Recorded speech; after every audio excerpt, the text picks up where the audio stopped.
A, B, C, D, E, F, G, H, I, J, K, L, M, N, O, P. 7, 6, 5, 4, 3, 2, 1.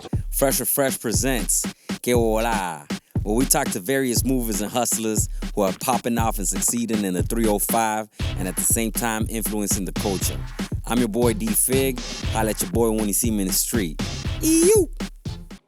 Yo, what's up, man? I hope y'all doing good. It's your boy D. Holla at your boy when you see me in the street. I'm in this mug putting on for South Florida. Thank you to everybody who's been listening and keeps encouraging me to do these podcasts. I love it. This episode, I got the opportunity to sit down with one of the most positive people that I've had an opportunity to ever even network with or talk with. Jenny Lee Molina from Jenny Lee is Me. She's a PR, events coordinator, and she's just like, bro, she's one of the coolest people that I've had the opportunity to actually sit down with and talk to, and positive and encouraging and just like all around cool people, great vibes. In this episode, we got into a lot of dope stuff. And without further ado, I don't even want to complicate it anymore, bro. Just listen to this mug, all right? Listo. Peace. Those A-Ho slides are awesome. Yeah, my dog, bro. You He's know the that best. me and A-Ho, like... He's so cool. I known him since high school, bro. That's intense. That's Throwback, awesome. you know? That's my dog, man. I fucking love A-Ho. He's another inspiring ass motherfucker out of Dade County. Yeah. You know, that makes you say, damn, this motherfucker got it. You got to go get it. And like every time I talk to A-Ho, he tells me the same thing. He's like, yo, it's just like every day putting in the grind, you know? It's not a one-day thing. It's like full time, 24/7 consistency over time, for sure. Yeah. For sure. All right, so we are in another episode of the Que Hola Podcast. It's your boy D Fig. Holla at your boy when you see me in the street. I have in the stew number one representative out of Hialeah, Jenny Lee Molina. Thank you so much, Jenny, for spending your time with us, talking to us on the Que Hola Podcast about your various experiences and everything that we're going to get into. So yeah, when we were talking, like originally I had met you through your 305 day event in Hialeah. I did some vending out there 1 or 2 years. Yes. And it was a great experience. You know? Oh, that's great to hear. By the way, thank you so much for inviting me on your podcast. I went on a binge and heard a bunch of different episodes. Okay. I definitely love all the people that you've been bringing on. So I really feel honored that you invited me to be part of it because you definitely have a great collection of the 305's best. Thank you. So thanks. You do a great job. I try to cultivate like a good like show of creatives because that's the thing. Like I love creatives. I love people in South Florida who are not only being creative, but they're putting on like their entrepreneurial spirit, like La Lucha type of situation, right? Yeah. Like a lot of people in South Florida are coming from like families that are throwing themselves from another country, right? Mm-hmm. So that puts you in a space where you're like very like focused on making it happen because you're the first anchor here. Yeah, like it's up to me. It's up to me. Like it's up to me to provide for my kids, but it's up to me to also make sure that my parents are doing okay. And that the family gets put on right. Yeah. There's a lot of pressure on us. Yes. You know, we definitely don't take for granted the fact that we have the opportunities that we have. I think that's what sets us apart. Like we have this different hustle that's just, you know, always trying to get it and always really promoting everything that we're about in our roots, right? Like that's at the core of everything that I've done. But I feel like a lot of us in Miami, you know, because we have that experience, we really pay tribute to our roots in everything that we do. Yeah, it definitely, and those are the type of people I try to bring on, and you're one such of those people, you know? Thank you. I was looking into your like bio and stuff that you've been in this game going for almost like 20 years now. Oh my gosh, yes, right? Yes. I can't believe it because I started writing my first press releases when I was a senior in high school. What high school you went to? Of course, Hialeah, Miami Lakes. HMO? HMO. Okay, what's up? I went to Gables for 9th and 10th. And then, because I was in the IB program. Oh, okay. And my mom's like, I'm not driving. My mom used to work all the way in Miami Beach. Would drive from Hialeah to the Gables to Miami Beach. Pick you every up. morning. Yeah. Just so that way I can go to school. And then I was like, no. We'll go back to HML. And my mom graduated from there, so she was happy. Yeah. So I went back to HML for my junior and senior year, part of my 10th. But yeah, I graduated from HML. Yeah. Through and through. Yeah. So since back then you were thinking about PR and things like that. Yeah. Since back then, because I was writing for a newspaper the Miami Laker, I had a weekly column called The View from Hialeah, Miami Lakes Senior High. Okay. It was actually called Student Spectrum. Student Spectrum. Student Spectrum. HML. And it was a local newspaper in Miami Lakes that only the people that live there would get. Okay. And I would do a monthly column about all the different things happening in the local high school. So I would cover like the valedictorians, who was going to the championship, the state championships in sports. Yeah. And at the time, I didn't realize how that was really a catalyst for everything else I've done. But I found so much joy in like sharing these stories. And at the time, I was receiving the press releases through fax. Okay. So this was like back 1998, 99. And they would have me sort through all the press releases to see which one was Miami Lakes worthy. Oh, okay. To kind of make it easier for them to see what news they were going to cover. And then from there, I got really curious about press releases and how media works in tandem with, marketing and all of that. And I started writing, just copywriting. And that's kind of how I got into it. So I've been doing this for a really long time. Of course, it's evolved over time. But yeah, I always knew that I wanted to work in media and storytelling. And I love being a communicator and a connector.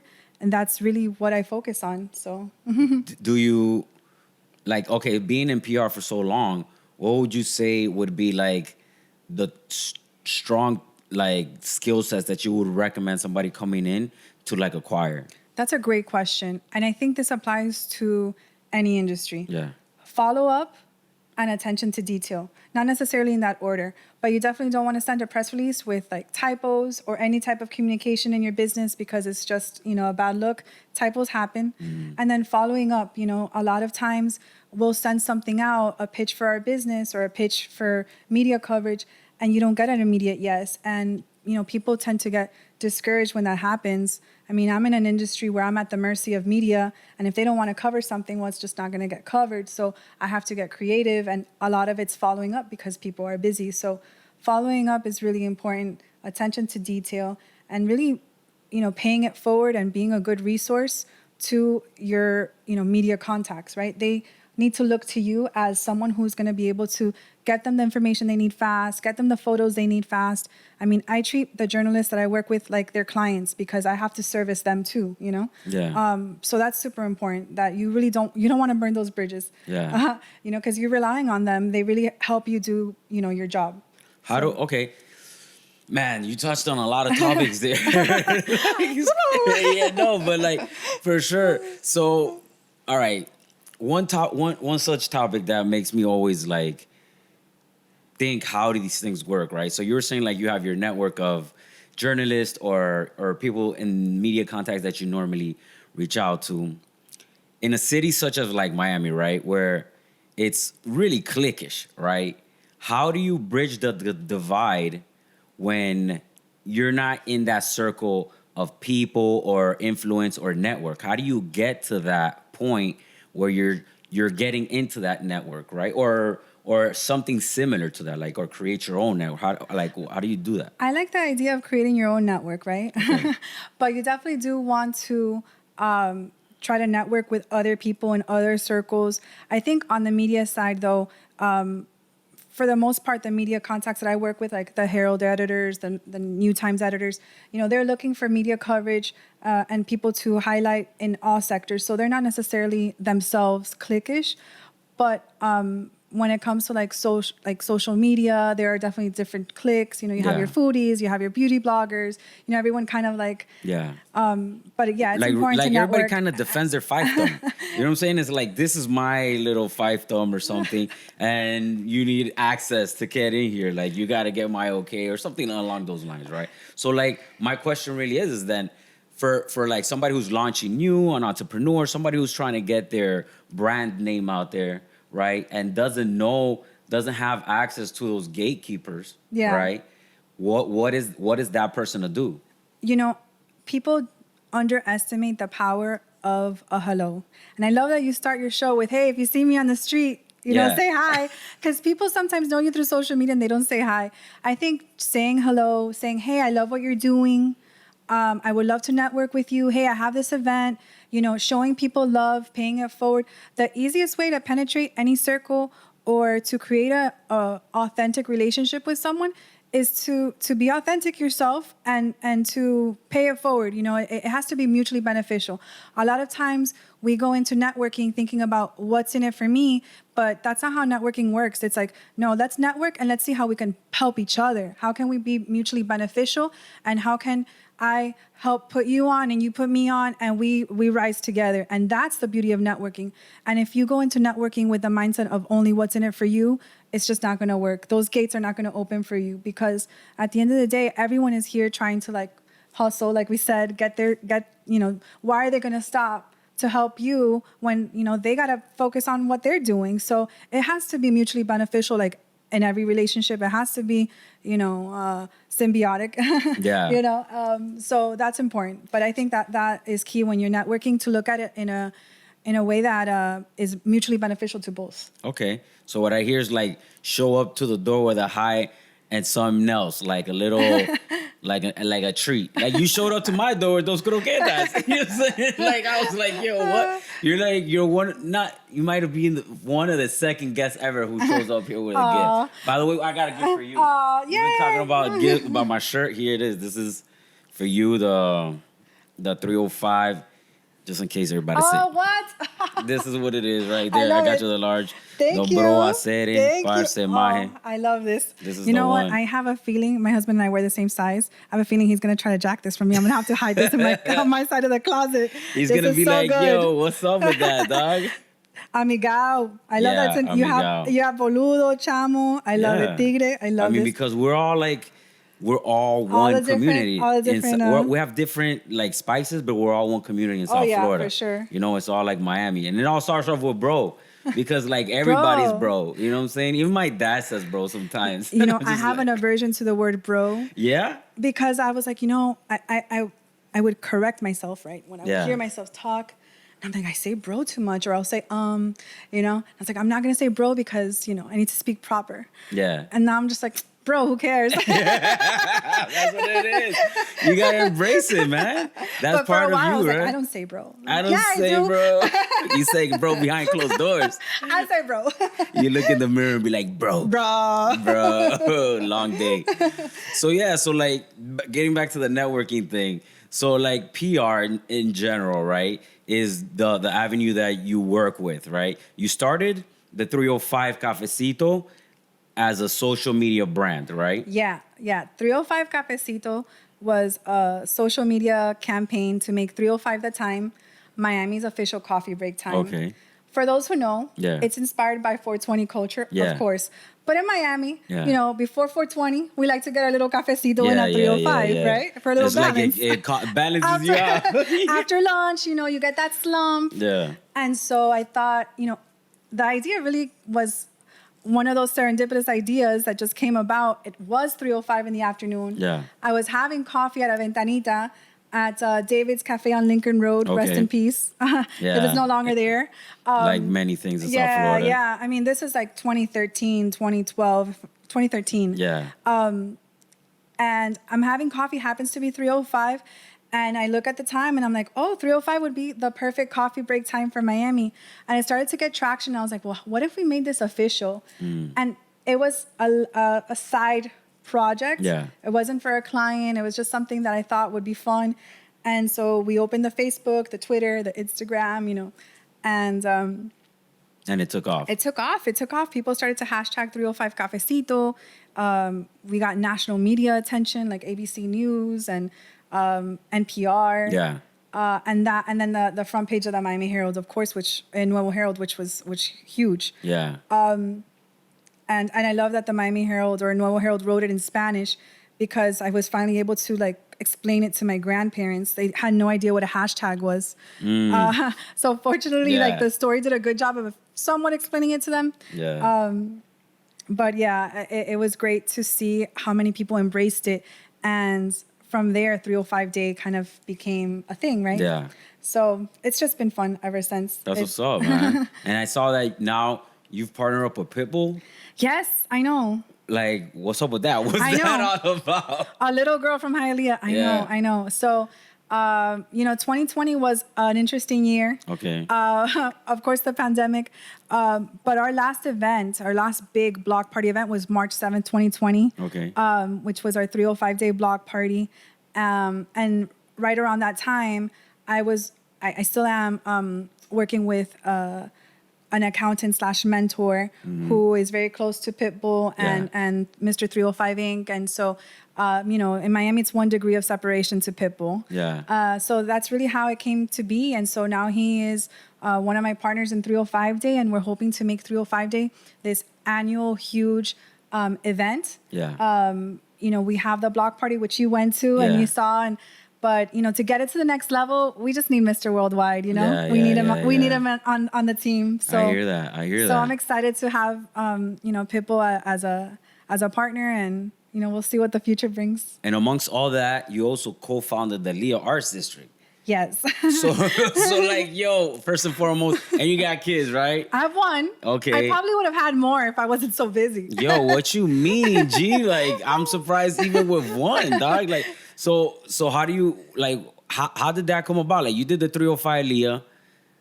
Yeah. So they're all kind of related, right? Yeah, right, because the block party is in the Leah district. Yes, and the block party used to be a Ventanita event. Okay. The first 305 Day event, we did it at Versailles on a Wednesday. And I was like, okay, it's March 5th. It was literally February 28th. Okay. And I looked at the calendar and I was like, oh, wait, 305. And I'm like, we have to do an event.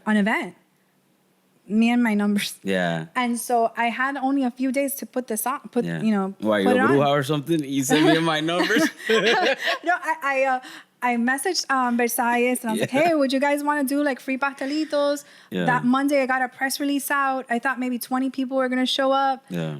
300 people showed up to Versailles for free coffee on a Wednesday at 305 and free pastelitos. And I was like, oh my gosh. And that was great. We got some cool media coverage. And the following year we did it at Ball and Chain. And then we outgrew that. And then at the same time, I was doing the Leah Arts District. And the Leah Arts District is a passion project too.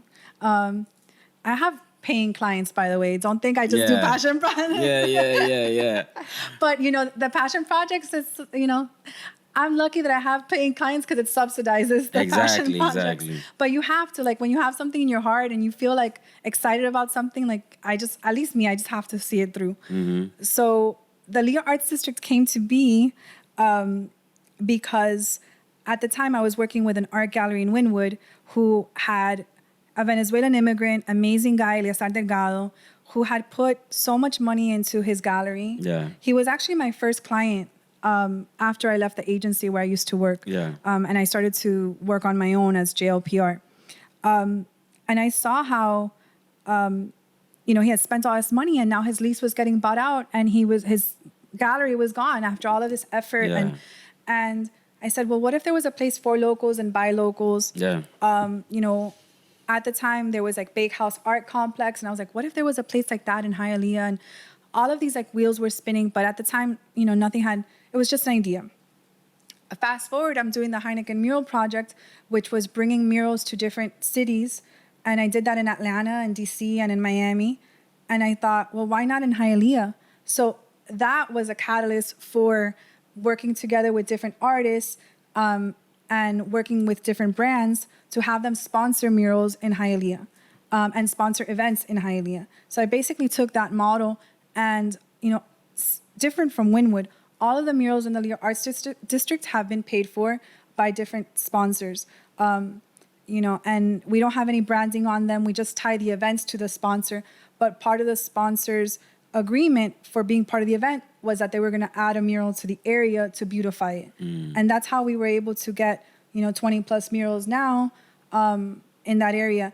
And I take a lot of pride in being able to give paid work to artists because coming from working with artists, I know how many of them are taken advantage of. And so that's really important. I would love to see more art in Hialeah. There's an artist there now.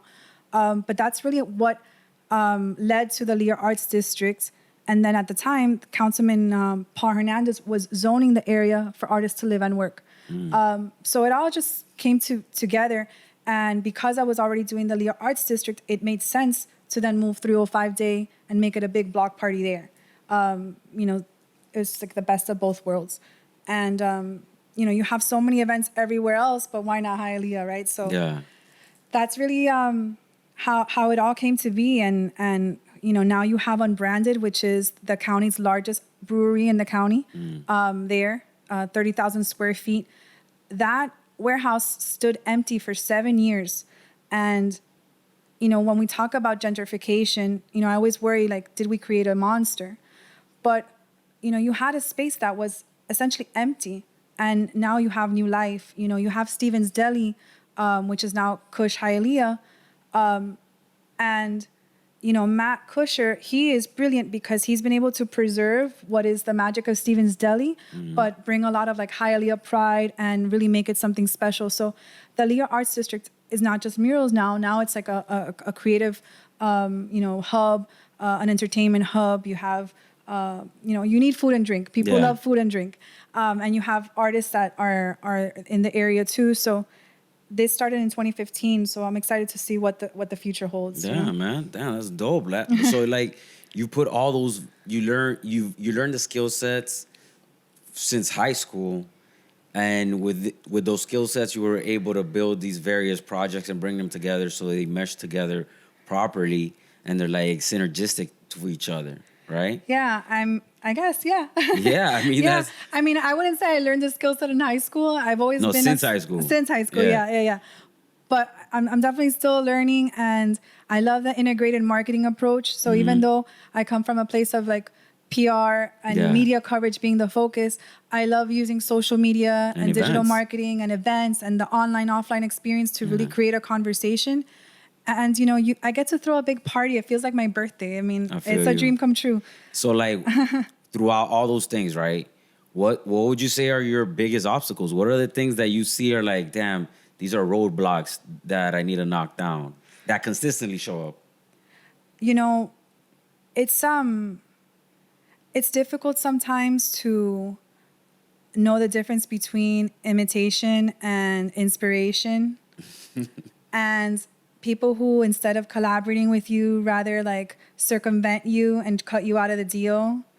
But then they get a letter from my attorney and then they regret it. Because I got Pitbull now. I got to lawyer up. We got to protect that trademark. So, no, but, that's a difficult part. Gotta protect that. You got gully as fuck right there. Gotta protect that. Hey, I got the attorneys, boy.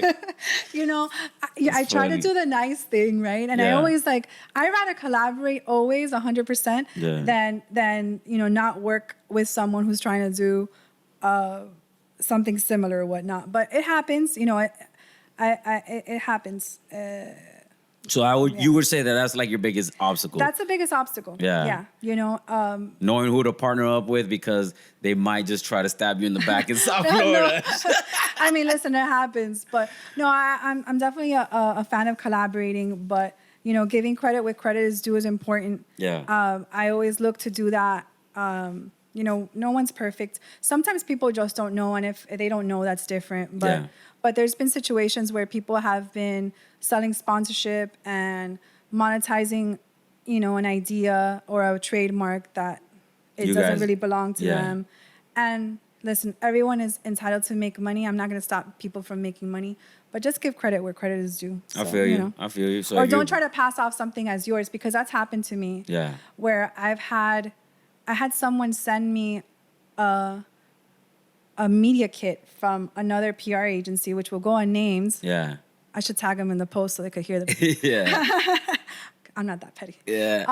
No, but but where they used basically clips of that I had gotten for a client and events that I had done, and passing it on as if it were their own. And it came across my desk and they forwarded it to me and they're like, "Hey, I thought you did this," and I'm like, "I did." So man, that's crazy. So there's things like that, and then you're just like, how do I approach this in a way that's not, scorched earth. Yeah, because you don't want to create enemies either, Yeah, but you feel slighted. Yeah, you feel slighted. So it's I believe in diplomacy, but sometimes it's not that diplomatic. Sometimes you just gotta let it go. Let it ride. Damn, that's crazy, man. That's intense. So like in the job of PR, what is your actual like Because a lot of people hear PR, but they don't understand what PR really is. What would you say PR really consists of? What is it that you're doing in your niche job? So PR, public relations. Yeah. Fun fact, I once wrote in an email, so embarrassing, pubic relations. Yeah.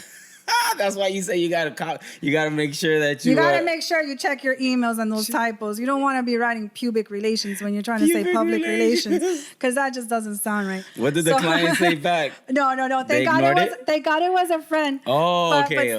But still, it's still embarrassing. It's still embarrassing. They still calling you out to this day. Yeah, I was like, oh yeah, you go pubic relations. No.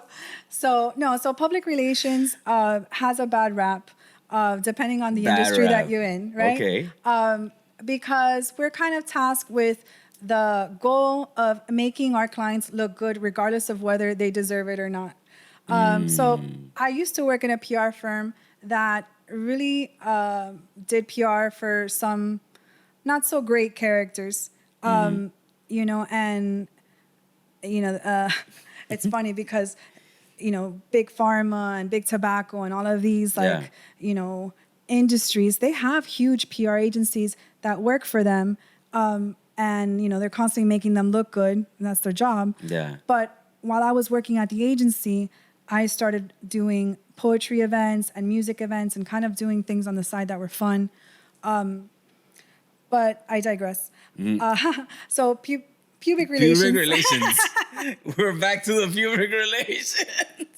Pornhub.com. No. The conversation took a turn. No, but public relations or PR really is the it's not just getting media coverage for your clients. It's really creating conversations that are strategic based on what your key messages are for that client. So, for example, you have a bakery that just opens and you need to get the word out to everybody. You're going to want to have, all of their information in a press release, make sure that you have details about what sets them apart, and you're sending that to the media to get coverage on them. That's what most people think is PR, but it's so much more than that. It's creating events. It's creating, copy, of course, the press release, helping with their social media if they need help. But really, it's so many different facets of marketing that tie in, So it's not the main marketing, is it? Or like... Well, you have digital marketing and you have, social media marketing, but PR is really the brand story and the brand positioning. So how are you telling the story of that brand? Are you positioning them as a leader in the industry?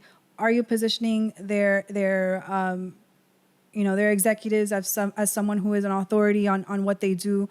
And then you have to try to place them in those conversations. So, for example, going back to the bakery client, if I have a bakery client, I want to try to get them coverage for having like the freshest, bread. I don't know. Yeah. I'll just say bread. And so I want to make sure that I get them coverage in local, food publications. But then if there is like an event, I want to make sure that they're there too, because the best of the best is there. Like, let's say a big dessert event. You want to make sure that client's there because all the best are there. And so you're positioning them as the best by putting them amongst the best. So it's being strategic with how you position them, and it's almost like chess. Yeah, I mean, it seems like it is very strategic. And I love it because a lot of these small businesses that I've been able to work with, I talked about Yasar Delgado, who's a gallerist, but I've worked with Bunny Cakes. I've worked with, Kush, since Kush Winwood opened. These businesses, they have big dreams, and they put so much time and effort and energy into their operation that sometimes what falls by the wayside is the marketing and the PR. So I'm kind of tasked with making sure that people know what they're doing and how special and amazing what they're doing is. And so I love being that conduit, that messenger, getting the word out. And I mean, I cried when I got the New York Times for the first time. I cried because I know how hard it is to get some of that coverage, and to know that can catapult a client and can really set them apart from their competition is really powerful, because we're all tuned into the media in one way or another. Yeah. And we don't realize how much it really plays a role in our overall perception of everything. So it's important that when you're working with a client that you really highlight them in a positive way and you make sure people know about what they're doing. And you were working with that big old firm, right? That I'm sure we're doing like PR for pharma. Yeah, for like different industries that you might not necessarily, I that you wasn't don't really, passionate you're about. not passionate about. So I learned a lot. Yeah. But that's why I started doing things on the side, and it really worked out because when my son was born, I was already freelancing. Yeah. And, I left the agency and it's been 11 years now since I've been on my own as JLPR. Do you feel that you now only want to work with clients that you believe in their story and their brand? That's always been the case because what I learned about the work that I do is that if I'm not passionate about the client or excited about it, I can't do a good job because it comes through. Like you're like the head cheerleader. You're the one that's letting people know about how awesome they are. And if you're not a genuine fan, then, I always say that if you're not the market, you shouldn't be the marketer because you need to understand what you're marketing. Mm-hmm. If you wouldn't be a customer, why would you want to be the one pitching it? Like you need to genuinely buy what you're selling. I see what you're saying. And that's why I started doing things like poetry events and things like that because it was genuinely things I enjoyed. And art events, of course. So I stick to doing PR and marketing in what is interesting to me. And I love to work with clients that are really making big things happen. And a lot of my clients are local. So I focus on a lot of things that are local. Yeah. Yeah, that's dope, man. So like in that space, is there somebody that you as a brand or you as an individual are really looking towards as like, yo, that's somebody who influences me or somebody who who I admire and I want to try to be something along the lines of like what they are doing or who they are? Or is this something like self-generated? No, I've kind of carved my own role in the sense that I don't just do PR. Like I do events and I do a lot of different things. I wouldn't say there's one person that I look up to and say I want to be like them, but I definitely want to be the best version of me. Okay. So I'm definitely looking to always improve like my skill set, but I don't necessarily. There's definitely people that I admire in this industry a lot, but I like to take a little bit from everything. I don't feel like I can just pigeonhole myself into doing just writing press releases and sending press releases. Like I like the balance of doing the events and how all of those integrated disciplines and marketing really help tell a story, Like 305 Day, if it was just online, it wouldn't have the same impact as a 305 Day block party, right? So it's almost like you need to have both. Like, Yeah, the block I like party's the online, fire, offline. dude. I went to the last one before the COVID. Oh, was that Trick Daddy or DJ Laz? I think it was No, it was DJ Laz. DJ Laz, I think it was DJ Laz. And yeah, I mean, that shit was, my boys was vending there, Nasty. I love Nasty. Yeah, Notorious Nasty. Yeah. So I was just like, yo, let me go out there. And Miami full time as fuck, you know what I'm and saying? Otto Von Schirach. And Otto and he's so awesome. Yeah, I mean, Otto's straight up highly as fuck too. También, he's on otro awesome. loco, dog. So like, yeah, those events really do feel like just like a really chill block party with people that you know from the crib, Yeah. That's crazy. So in PR, there's a lot of like, I see you are a professional, you know what you're doing and you're executing what you're doing. But for somebody who's looking from the outside in and is looking for somebody like, I want to find somebody to help me with my PR and marketing, what would you say are like the things that like you should ask or the things that you should look for to try to find somebody who's good at it? Because there's a lot of people who are deceptive in the space too. Yeah. That like tarnish the name of PR. Yeah, and a lot of times it's a little tricky because you don't really know until you work with the person. Exactly. And you already like put down a deposit or whatever they might ask, Yeah, I'm a fan of asking for recommendations, Okay. And like, for example, if I were to work with a client, like the client thinks they're interviewing me, but I'm really interviewing them. Okay. Like who have you worked with? What other vendors? Have you worked with any PR people before? Because then I want to know what happened with them. was it the client? Was it the PR person? If I know the PR person, I want to know what happens. But asking a lot of questions and getting recommendations is key because you don't want to get burned, and maybe you're not a right fit, and that's okay. I don't take on things that are not a right fit for me. I've done that in the past. It just doesn't work out for anybody. So if it's not something that is in my wheelhouse, I'd rather just not take it on. I feel you. Do you feel it's a simple process once you onboard a client and stuff like that? Yes and no. Sometimes you go in thinking that it's going to be amazing, and then you realize that the client loves to email you at 3 a.m, and by 7 a.m, they're like, "Why haven't you answered?" So it just depends. So there's things that you don't know. Like the client could be great, their products could be great, and just their working style is a little bit too overbearing. So sometimes you just don't know. It just depends.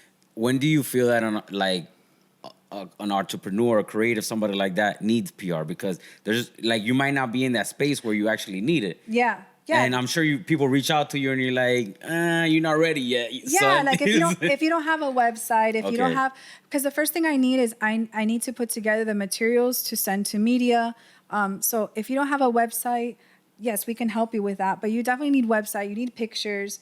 And then I can help you build your brand story and get that across to different people. But you definitely need at least, the basics. Yeah, so the basics would be a website, a logo, brand. Yeah, you already have something something going. But, I can definitely help with something like that.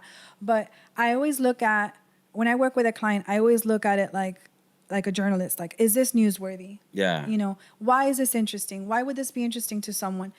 Because sometimes it's just not newsworthy, Like you're not ready. You're not ready, or it's not, it's not the right time. It's not the right time for your message yet.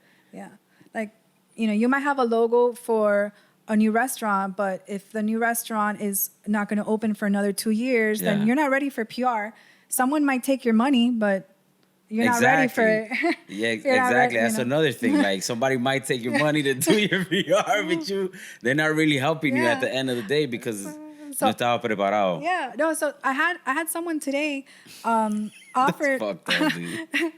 No, it's true. I had someone today offer to pay me half of what I normally charge. And they're like, "I'm not going to bother you. Just do whatever you need to do. This is my budget." And I'm like, I know what I need to do, but it's not going to be fair to you for me to take your money and do half of what I know needs to be done because you don't have the budget, and it's not going to get the result. I could take your money, and I told him just like that, I could take your money. You want me to do it for that amount, but I can't give you 50 hours worth of work. I could give you 10, and is 10 hours worth of work going to get the result you want? No. So I could take your money, but it's not going to be, It's not going to be fruitful. It's not going to be fruitful for you. It's not going to work out.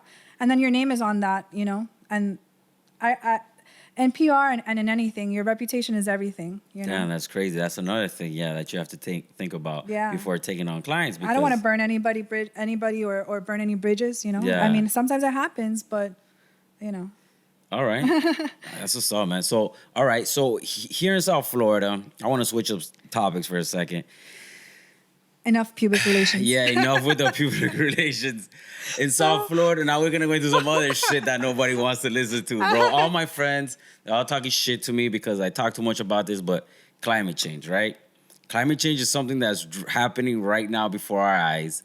I feel that, we have maybe another 50, 60 years. Maybe it's like our last generation, but like kids, we have something like that, might be facing a crazy type of situation.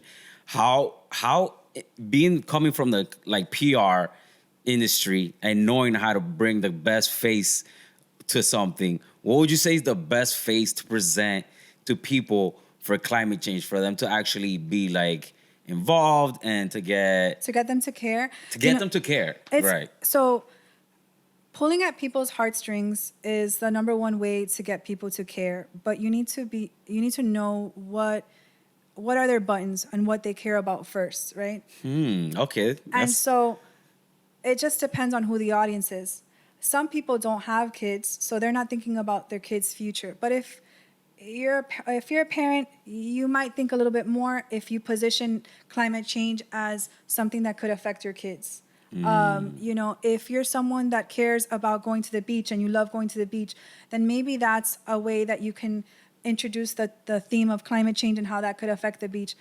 But at the end of the day, a lot of people are apathetic, and a lot of people don't care about things unless it affects them, directly. Yeah. And it's also a defense mechanism. We're affected by so many things. Yeah. Why am I going to let every single thing that's wrong in the world affect me? Yeah. So we almost like selectively choose what to care about, based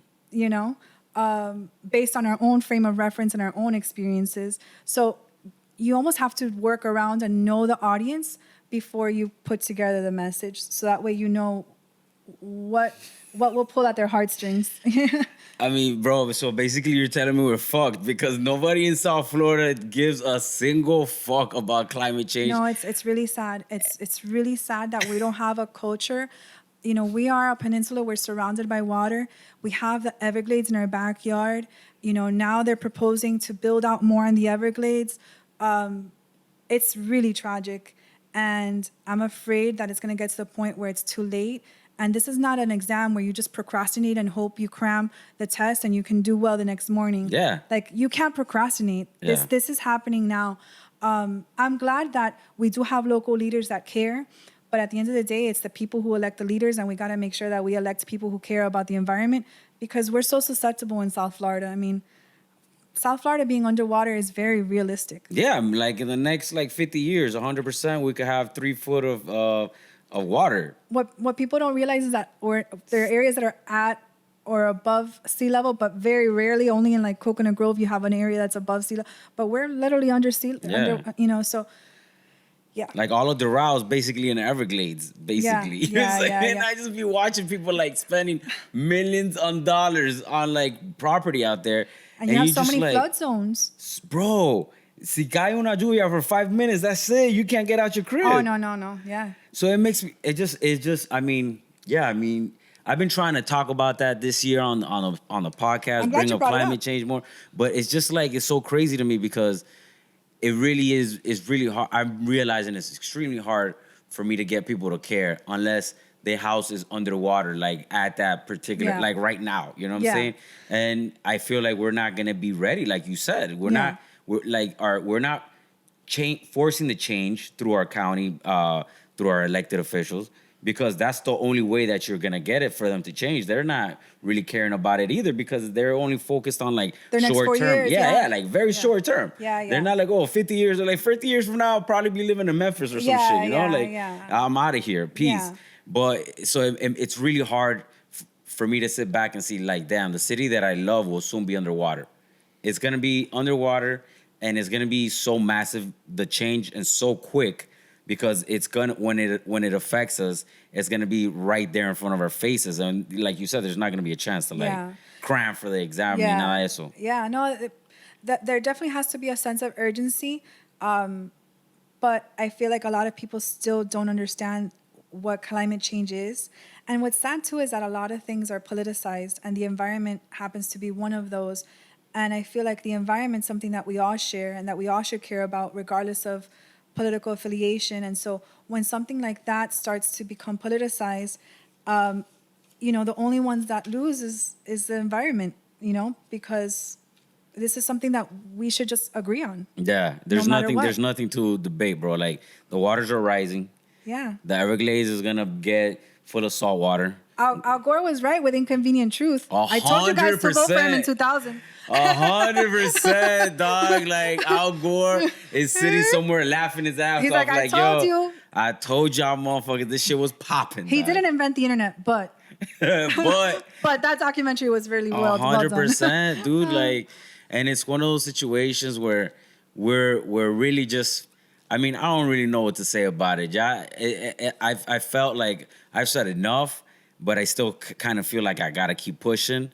But it's one of those situations where you really can't be apathetic. We're sitting on an entire basin of coral rock, which is porous. So the water's just gonna creep up from underneath. It's not. It's not even gonna be like a tsunami or a wave. Exactly. It's just gonna bubble up. Yeah, it just bubbles up, and every single time it rains, the water's just gonna stay stagnant for 4 or 5 days at a time. The mosquitoes are gonna be ginormous. Gonna be on freaking steroids. You're gonna have pterodactyl mosquitoes. Facts. You know what I'm saying? And it's just gonna be It's gonna basically destroy the ecosystem. It's gonna do so many horrible things to us, and we're just sitting back like, whatever, bro. Bring Bitcoin to Miami. Like, what? What is that all about? And write a check for my campaign. Yeah, write a check for my campaign and get this Bitcoin here. Something that's creating more climate change. Yeah, I mean, listen, a business is important, opportunity is important, jobs are important, but if we don't have a city, yeah, man, you know. But it's nuts. I think more people need to care for local government to act though. Yeah, 100%. Because they kind of like feel out what people are interested in and talking about, and they just kind of act on that. No, but I like how you putting on your PR hat, thinking about it and saying like, okay, how could we get the people in South Florida to care? You really have to pull at the heartstrings. So I don't know, but you gotta make some sad ass videos of like babies drowning or some shit, or I don't know what the future could look like. You know. I mean, but even what the future would look like, people would be like, whatever, next. Yeah, you know what I'm saying? Sad. That's the future. That's not right now. Right now, I gotta go to, go get some drinks at the bar. Sad. And then they throw their Flanagan's cup out the window. 100%. I keep all my Flanagan's cups, Don't dog. throw it away. You can't throw them away. Freaking crazy, bro. So switching up, I seen lately on your IG, you've been talking a lot about plant life, right? About living 100% all nutrition through plants. Pretty much for the last 2-3 years. You're gonna love this. Tell me what it is. The best thing that you could do for the environment is to go 100% plant-based or eat more vegetables or more plants, because animal factory farming is the greatest cause of gas emissions and CO2 gas emissions, and it really is, wreaking havoc on the environment. Damn, that's true. So going vegan. #plant-based for life. #plant-based. So going vegan, going vegetarian is something that will definitely help in the it will climate change. Yeah, it definitely will help the environment. So when I say that I'm vegan or plant-based, I always say that it's for the animals, for myself, and for the environment. Didn't always start that way. There are levels to this veganism life. Yeah. But as I got more into it and learning more about it and connecting more with the food that I eat and where it comes from, I really started to learn more about how the foods that we eat and animal factory farming across the world, all of the resources that are used in order to be able to, run this industry. It really does take a toll on the environment. So I'm not an expert on the topic. Yeah. But you've learned enough. But I have learned a lot about it, and I think it's something interesting to definitely look into more. How do you deter the whole entire looks that you get from the Latin community in South Florida? I hook them up with those vegan croquetas. That's how you break the. I was working with Sergio's, and now they're doing the vegan frita. They have a plant-based frita with Beyond Meat, which is pea protein based. I try not to do too much mock meat because that's very processed, and focus on whole food plant-based. Okay. So mushroom tacos, rice and beans. You can't go wrong with rice and beans. Aguacate, yuca, tostone. Yeah. So I just don't have the pig anymore. That's fresh, man. But I feel great. I really do feel good. I try to focus on sharing my journey and not impose my lifestyle on other people, but show them how it can be done. How you could still be a foodie because, I'm not eating salads all day. Yeah. I'm definitely a foodie, and I eat hearty food, and I enjoy what I eat, but I focus on plant-based, and I feel good. I feel great. And you're also going into the cannabis life, right? Oh yeah. That's another plant that I love. Yeah. So tell me, what's been your experience with that in South Florida? So I would say in March 2019, I was approached by Cetera because I was a licensed medical patient, to work with them on a 420 campaign. Okay. And it was my first time feeling comfortable because, one, it's legal. And two, it was through a client, through paid work. But for the first time, I was comfortable with sharing my story on social media. So I did a campaign with them, talking about cannabis, talking about responsible cannabis use. And, I'm no longer a second-class citizen, having to go to Little Havana to get my stash. Yeah, and a holla dope boys. It's just, for me, I'm very fast-paced person. I have a million tabs open in my brain at all times. Cannabis has been very helpful in my wellness journey from when I broke my knee. Essentially, you know, I tore my ACL, my meniscus. Damn. And I was on crutches. Juking people? I fell downstairs. Get the fuck out of here, for I real? blew out my knee and I fell downstairs 5 years ago. So sorry to hear that. No. I thought you was juking. I wish I had a cool story. You was on the juke. It was Turkey Bowl 2014. I was breakdancing. I completely blew out my knee and I was in so much pain. Like cannabis helped me so much during that time. Yeah. And you know, at the time I was more of a recreational cannabis user, Yeah. but then I started to understand, wow, okay, like I understand, and it would help me. The CBD helped me so much with reducing my inflammation. Also because I had a lot of inflammation in my knee. And in terms of my mental health, I feel like my anxiety, just overall, like I am completely holistic. So I really rely on, you know, CBD to help me whenever I'm like feeling extra anxious, like 3 days before 305 day, and you still haven't paid the police, and now they're sending you a new invoice that you can't afford. Thinking about the police? No, let me tell you, the last big panic attack I had was before 305 day, 2020, and it was because City of Hialeah had sent me an invoice for $12,000 for the police, and then came at me with another invoice 3 days later for $36,000. What? And I had no idea how the heck I was going to cover that. Why so much, bro? Because they thought it was going to be more people. Oh. And they had originally put the amount of police for, fire and police is what, if you do events in Miami, you know that fire and police, they got to get paid, of course. Yeah. But that's the biggest expense. And if it's a big event, they require more resources. But let me tell you, I went into a full-blown panic attack that I was like, oh my God, I'm not going to be able to do the event. And I was freaking out. And in moments like that, cannabis, like, I'm telling you, it's, you know, it's natural, and it's also natural to have those reactions, to feel overwhelmed when you have a lot on your plate. So, you know, especially somebody like you put like 75 million things on your plate, girl. I'm like spinning plates in the air. 100%, dude. But you know, I that's why I'm very open about my cannabis journey and how it's helped me. And I know, you know, some people look down on cannabis, but I think that it's important to be able to showcase that I'm a great mom. I'm a community leader, quote unquote. You know, I care about my community. I give back.